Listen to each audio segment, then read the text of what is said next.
यीशु और 4 मछुआरे।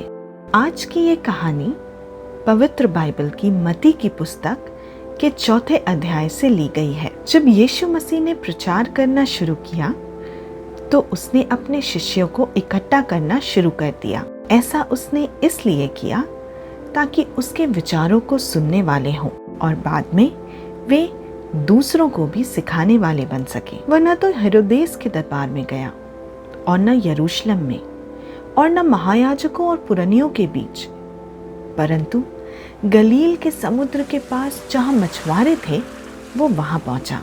ये उस समय की बात है जब शैतान द्वारा यीशु की परीक्षा के बाद शैतान उसे छोड़कर चला गया और स्वर्गदूत आकर यीशु की देखभाल करने लगे। उसके बाद यीशु ने सुसंदेश का प्रचार शुरू कर दिया। मन फिराओ, क्योंकि स्वर्ग का राज्य निकट है। जब यीशु गलील की झील के पास जा रहा था तब उसने 2 भाइयों को देखा, शमौन जो पतरस कहलाया और उसका भाई अंद्रियास। वे मछुआरे थे और झील में अपने जाल डाल रहे थे। यीशु ने उनसे कहा, मेरे पीछे चले आओ, मैं तुम्हें सिखाऊंगा कि लोगों के लिए मछलियां पकड़ने के बजाय मनुष्य रूपी मछलियां कैसे पकड़ी जाती हैं। उन्होंने तुरंत अपने जाल छोड़ दिए और उसके पीछे हो लिए। फिर वह वहां से आगे चल पड़ा और उसने देखा कि जब्दी का बेटा याकूब और उसका भाई यूहन्ना अपने पिता के साथ नाव में बैठे अपने जालों की मरम्मत कर रहे हैं। यीशु ने उन्हें बुलाया और वे तत्काल नाव और अपने पिता को छोड़कर उसके पीछे चल दिए। यीशु समूचे गलील क्षेत्र में यहूदी आराधनालयों में स्वर्ग के राज्य के सुसमाचार का उपदेश देता और हर प्रकार के रोगों और संतापों को दूर करता हुआ घूमने लगा। समस्त सीरिया देश में उसका समाचार फैल गया। इसलिए लोग ऐसे सभी व्यक्तियों को जो संतापी थे या तरह तरह की बीमारियों और वेदनाओं से पीड़ित थे, जिन पर दुष्टात्माएं सवार थीं, जिन्हें मिर्गी आती थी और जो लकवे के मारे थे, उसके पास लाने लगे। यीशु ने उन्हें चंगा किया। इसलिए गलील, 10 नगर, यरूशलेम, यहूदिया और यरदन नदी पार के लोगों की बड़ी बड़ी भीड़ उसका अनुसरण करने लगी। अब आइए देखें ये कहानी हमें क्या बताती है। ये कहानी मसीह की सेवकाई के शुरुआती दिनों की है, जब उन्होंने परमेश्वर के कार्यों को उनके लोगों के बीच शुरू किया था। सेवकाई शुरू करने से पहले यीशु मसीह ने चेलों का चुनाव किया और उन्हें चुना, और जिन्हें चुना वो बहुत खास लोग थे। यदि किसी को मसीह के पास आना है तो सबसे पहले उन्हें पश्चाताप करना होगा, और यही संदेश यीशु मसीह के आने से पहले यूहन्ना बपतिस्मा देने वाले के द्वारा प्रचार हो रहा था। मत्ती के 3 अध्याय के 2 पद में लिखा है, वह प्रचार करने लगा, मन फिराओ, क्योंकि स्वर्ग का राज्य आने को है।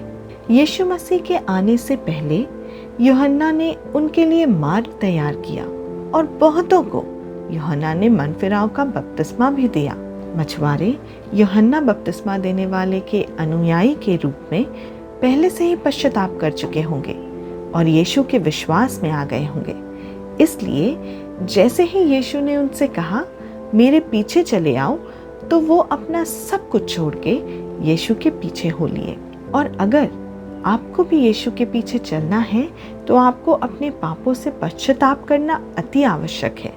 और जब कभी आपके जीवन में यीशु की बुलाहट आए तो हमें भी इन्हीं चेलों की तरह उसके पीछे हो लेना है। हम यीशु में एक नए जीवन में जीने के लिए अपनी पुरानी जीवन शैली से फिरते हैं और उसके दिखाए रास्तों पर चलते हैं। लेकिन यह रास्ता आसान नहीं होता।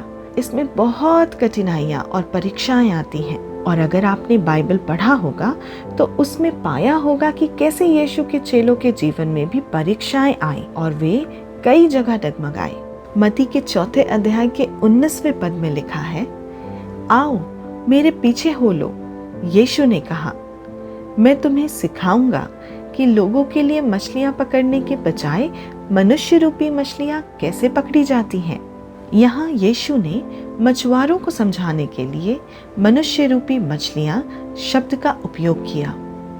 यहाँ उनके कहने का यह अर्थ था कि अब तुम लोगों ने बहुत मछलियां पकड़ ली हैं, पर अब समय है कि मनुष्य रूपी मछलियों को पकड़ा जाए और परमेश्वर के राज्य के बारे में सबको बताया जाए। अब सवाल ये है कि आखिर परमेश्वर के पुत्र को मनुष्य रूप में इस धरती पर आने की क्या आवश्यकता थी? परमेश्वर चाहते तो इतने वर्षों से जैसा चला आ रहा था वैसा ही रहने देते, लेकिन उन्होंने अपने इकलौते पुत्र को धरती पर भेजा।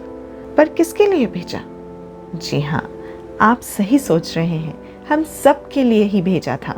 यीशु मसीह का हम लोगों के बीच में जन्म लेने के कुछ विशेष कारण हैं जो हमें पवित्र बाइबल में मिलते हैं।